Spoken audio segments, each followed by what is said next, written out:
Hey everyone, welcome to Cinema Safari episode 2. My co-host Michael couldn't be with us for this episode, so you're stuck with just me for today. We're going to be dipping our toes into the horror slasher genre today with I Know What You Did Last Summer. It's going to be a fun day. So, I Know What You Did Last Summer. At the domestic box office for its opening weekend, it did make $13 million, which was at the lower end of its projection range, but it did hit projections, which is always good to see for a film in its opening weekend at the box office. Came in third place after Jurassic World at second place, and in first place, flying high, still Superman, for its second week in a row. Might be dethroned by Fantastic Four this upcoming weekend. We'll just have to wait and see about that. So there may be some spoilers for today, probably. So if you haven't watched the film yet and you want to, spoiler free, go watch it, then come back, watch the rest of the episode. But we're going to move forward anyway. So the original film was released in 1997. I Know What You Did Last Summer, instantly becoming a cult classic. I Still Know What You Did Last Summer, released in 1998. Then 2006, I'll Always Know What You Did Last Summer, was released direct-to-video. Similar themes and stuff to the original films, but basically its own separate setting, characters, everything like that. So this film pretty much is the third film in like the main series of films. We see a new group as the main group in the film, headed by Madeline Klein, who is from Outer Banks. She plays Danica Richards. Then we have Chase Wonders as David Brooks, Joan Howard King, who plays Prince Eric in the live-action Little Mermaid film. Some fun facts. He plays Milo Griffin. We have Tyreek Withers as Teddy Spencer, and Sarah Pigeon rounding out that core group as Stevie Ward. They are, of course, joined by Jennifer Love Hewitt as Julie James, who is basically the face of the franchise from the first two films. Freddie Prinze Jr. as Ray Bronson. And then we also have some alumni, Sir Michelle Gellar and Brandy Norwood, respectively from the first and second film, reprising their roles in cameo appearances, which I will get into a little more later on. So this film basically starts off the same way as the first film, July 4th weekend. They're messing around, accidentally kill someone. I think he drives off a cliff or something like that. And they try to cover it up. A year later, Danica is getting married to Wyatt. At the reception, she receives a note, I know what you did last summer. Shows it to the core group because at that point, they think they're the only ones who know what happened that night. Teddy, who had a falling out with the group, they go to him. They think he's messing with them, joking around. He doesn't know anything about the note. So they initially think that either there was a bystander who saw everything that happened that they don't know about, or somehow Sam, who was the guy who drove off the cliff, somehow survived, which would be pretty hard because it was a pretty big cliff and, he's not Superman. So that night, Wyatt is murdered by a fisherman who resembles a lot to Ben, who is the original fisherman from the first two films. Danica finds the body in a note. So then the group does some research into Ben and those original massacres to try to figure out what happened. There's some more killings, so they eventually go to find Julie, played by Jennifer Love Hewitt. After she is told what's going on, she goes back with them to try to help. We have Freddie Prinze Jr. as Ray, who is involved as well. In the end, it turns out Ray and Stevie are the two fishermen working together, which I'll get into a little more with Freddie Prinze Jr. as one of the fishermen and why I like that in a couple minutes. So first, Stevie as one of the fishermen. She is one of the fishermen because Sam, the guy who was killed, they were friends in rehab. So she wants revenge on the group for covering it up. And then having Freddie Prinze Jr. as the other fisherman, I think was one of, if not maybe the best highlight in the film and development of the film. Bringing back legacy characters, Freddie Prinze Jr., Jennifer Love Hewitt, which were the main characters in the original films. When you're going to bring back these legacy characters, such iconic characters that people know and love, do it right. Which I think there's a lot of films out there that have dropped the ball on it. Jurassic World, Ghostbusters. Jurassic World Dominion brought back Sam Neill, Laura Dern. It was great to see them again. Very highly anticipated. Everyone was excited to see them again after all these years. Because Jeff Goldblum, he was in part of Fallen Kingdom, kind of made a cameo appearance there. But seeing the three of them together again in Dominion, everyone was so excited for that. The film was rushed. And maybe bad writing, I don't know. But they were misused. It definitely had the potential, but it just wasn't executed well. Ghostbusters was an empire, with the original Ghostbusters returning in full force. They were underutilized. If you're going to bring back such iconic characters, like with Star Wars, Han Solo, Luke, although those received mixed reactions, they played big roles in the films. Like with Han Solo, you see the development after Ben becomes Kylo Ren, how he went to deal with that and why he left Leia and everything. So we see that development. But he was also the main guy in The Force Awakens, so he was heavily utilized. Plus he's Harrison Ford. So if you're going to bring him back, bring him back. But that's something in general, if you're going to bring back these iconic characters, bring them back. Don't just, bring them back for, cameos or, marketing purposes. Oh, yeah, they're going to be in this film. Jennifer Love Hewitt's returning. Freddie Prinze Jr. is returning. Just to say they're returning, they're going to be in the film. And then it turns out they're in, 2 scenes. They don't play any role in the film. Freddie Prinze Jr. as one of the fishermen, not just the fact that he was one of the fishermen, because that could have ended badly, but in my opinion, the way they executed it was well.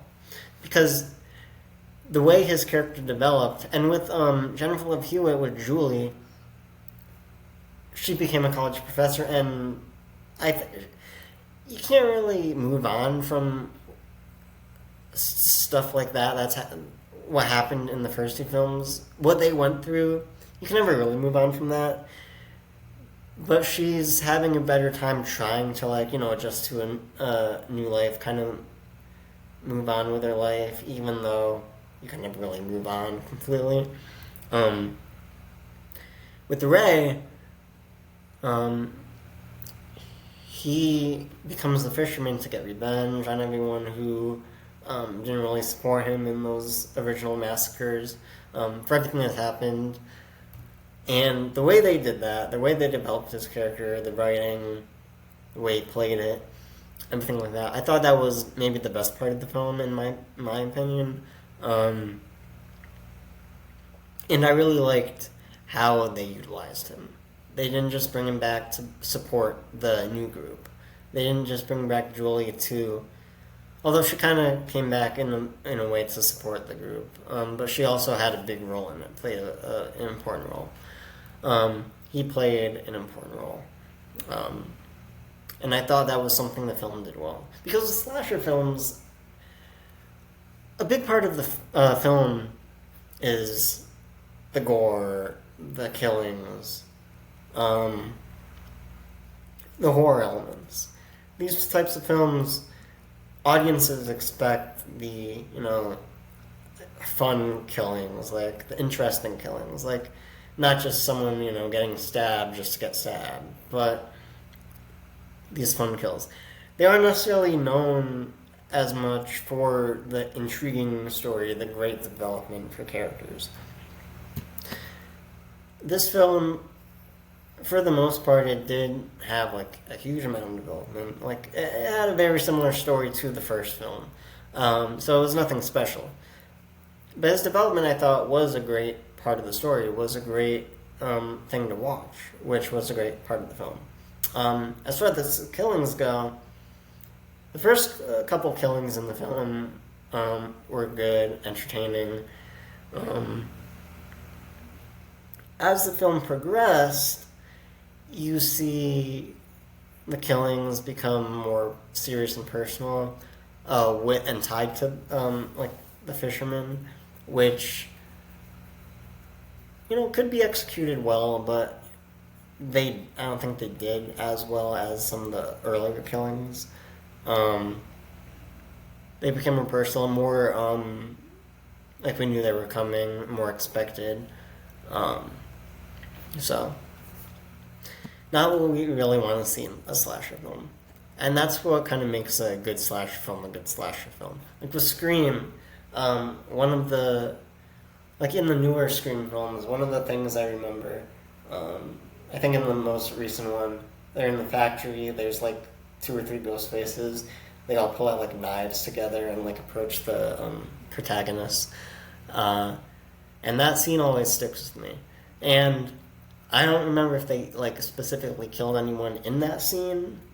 But that moment, that's what you want to see in a slasher film. And that's, I think, what makes a good slasher film a good slasher film. Halloween Kills. One of the kills, he like shoves a guy in like a railing post and like it impales him, or he like slides or something. And I'm like, for those who know me, like, well, like they know I'm not a huge horror slasher guy. I don't like blood, gore, horror. I get scared really easily. But there are some horror films that I do enjoy. I think are well-made films, good films. Like The Shining is probably up there for me. I get horrified every time I watch it, but it's something that I will voluntarily watch on occasion. It is a good film. And I think that's part of the performance. Like Bill Skarsgård, great Pennywise, horrifying. I cried the first time I watched it. I was in college, but I was just so scared that. But it was such a good film, even though like I got horrified from it. So you can still have a good horror film, a good slasher film, for like those elements, but also have a good story. It's possible. But a lot of the slasher films out there that are made are more focused on like the killings and like how we can entertain the audience with like a new kind of kill, and something to keep it fresh and entertain the audiences, rather than just killing them to like kill them and progress the story, which I think this newer film kind of faltered, especially later on in the film, and kind of utilized those kills just to like kind of move the story along, which isn't what we want to see when we're in a slasher film. As far as remakes go, although this really isn't a remake, it is a sequel. But like you have the Scream films, the like newer Halloween trilogy, the Nightmare on Elm Street film 2010, which was basically just a remake of the original film from like whenever it came out in like the 70s or 80s. When you have the film that iconic, Nightmare on Elm Street, the first one, and then like I think there's like 10 or something, or I haven't really seen most of them. But that first film is such an iconic film. Not just for the genre, but just in general in cinema. A lot of people know it. Don't just remake a film that iconic. With Halloween 2015, it wasn't just a remake. It was a pretty good film. Halloween Kills and Ends, definitely not great. Went downhill like with each film. But that first one in the new trilogy, pretty good. And it was a continuation of those original Halloween films. We saw Jamie Lee Curtis kind of develop and like where she was now at her age, which is one. I remember Michael and I were talking last episode I forget which film specifically. I don't know if it was specifically Superman or just in general, like with Star Wars or whatever. But when you're going to bring back these legacy characters, bring them back. We want to see, like Michael said, where they are at this age when they're older. As opposed to just bringing them back in like a cameo appearance or just to be there. Because we don't want to see a character just that we love and such iconic in cinema history just to come back, just to see them on screen and be like, oh yeah, they were in the film. That's not what we want to see. If you don't bring them back and you're still going to make a sequel, I don't have a problem with that. But like, don't bring him back just to bring him back. Bring him back, or like marketing purposes or whatever, to say, oh yeah, they're in the film, just to try to get more people to see it. And then it ends up they're barely in the film. That's something I think this newest I Know What You Did Last Summer film did pretty well for the most part, especially with Freddie Prinze Jr. They really knew how to utilize him, how to develop him. We saw how he has been kind of handling things since the last time we saw him, 27 years ago in the film, but 18 years ago in real life with these characters. Jennifer Love Hewitt as Julie, how she's developed. And they've moved on in like completely different ways. So it was very interesting to see, and I think that is something that this film did well. And hopefully, because I think there will be a sequel, hopefully we see more development and not just another film of, hopefully it's not the case of like Halloween Ends or whatever, like just Jamie Lee Curtis and Michael Myers, having that end fight just to fight. Hopefully there will be more development and not just them going after finding their stalker. Hopefully more interesting characters to help keep the story relevant for the modern age, but also honor the films that came before it. Which I think that this film, for the most part, did. Like, the story was nothing special again, like, very similar to the original film. But I think the biggest takeaway from this film was that character development, which for the most part, especially for the legacy characters, was there. For the newer like group, we're just meeting them, and I think most of them died. But the survivors, maybe they haven't developed that much, but just the first film, if any of them were to appear in future films, getting to see how that development occurs. And I think that's a big thing to what keeps these types of films relevant is the development of the characters, which we come to love and become iconic. Wanting to see it from where they start to where they are now and how they deal mentally with these, everything they've been through. Like with Ray, he is dealing with it in a very negative way and wants revenge, becoming one of the fishermen, but they write it well, he plays it well, and we understand why he became this. Like, they could have just did it, oh yeah, he's one of the fishermen. No, because he was such a big part in the first two films, so seeing him now, if you unmasked him and he turned out to be one of the fishermen, you'd be like, oh, that sucks. But I liked him. But understanding why and what drove him to this state and this path, you're like, you can connect it. And you're like, it makes sense. Is it what everyone would want to necessarily see for this character? Maybe not. Maybe. But there's reasoning behind it, which is important. And that's something this film did well.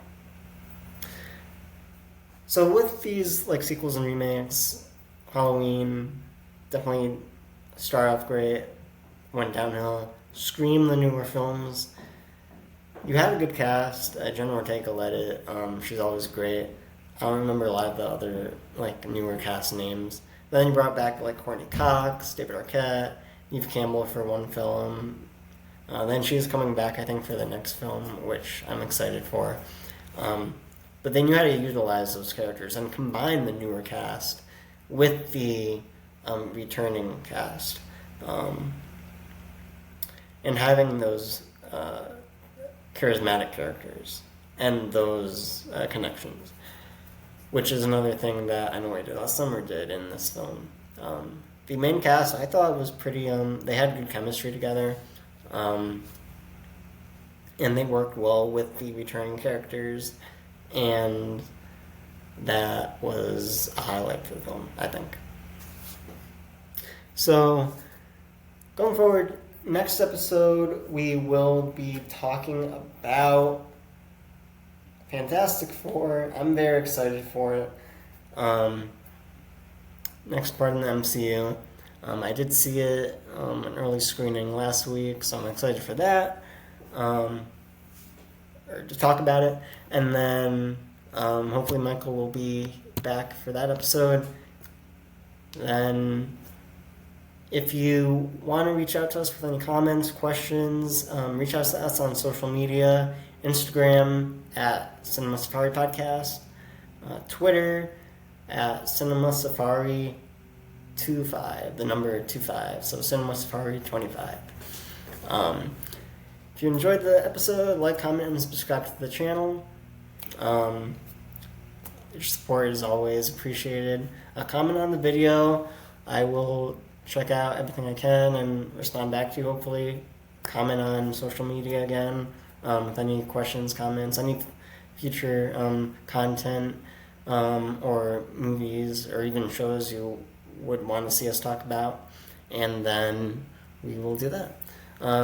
So thank you for watching, and before I go, I have to rate I Know What You Did Last Summer, so I will give it, out of 4 stars, I'd probably give it like a 1.5, and that's mostly for the development of the film, of the characters. I really liked Freddie Prinze Jr.'s development into the Fisherman, and I talked about that heavily for this episode, I realize. I'm